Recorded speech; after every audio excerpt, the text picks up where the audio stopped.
So here we go. I got my Swedish Mausers on the rack here. Ended up going in chronological order for each like section. So all the M96s are in chronological order, oldest to newest.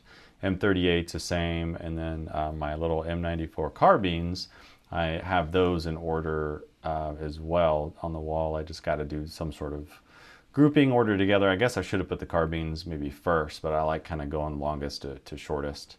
But got those up on the wall. Now those are all except for two of my carbines. Now my other carbines are down here where I originally had them because they kind of went with all the other guns. That's an Obendorf and a later CG carbine.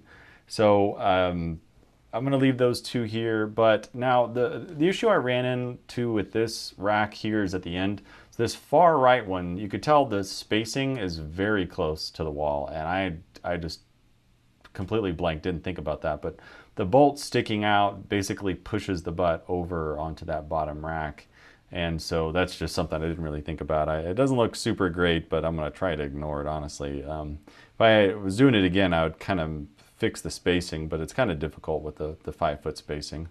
Now this bottom rack, or like I guess the middle rack, you can see the rifle butts there. Now, just the way the angle of the stocks are in the later stocks, it kind of gets pushed all the way to the edge there with those later ones. Now, this is like, it's supposed to be like a 1x10, but it's like a 1x9.5. And I think this is just maybe a little too short for these.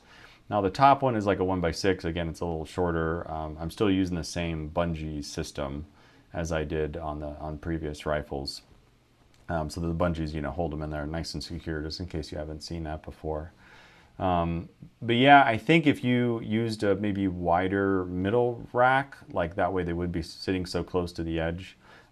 Here I show I used this earlier shelf that had that, like, it's sort of like a tubing insulation that I cut up and glued in there to make it sort of like fit snugger or something. I think it's not really, the juice isn't worth the squeeze there, but here I'm just kind of showing the Swedes are, kind of next to the Japanese rifles over there, and still have this bottom section to fill out. So looking forward to doing that once I get my South Americans all put up. But yeah, thanks for watching.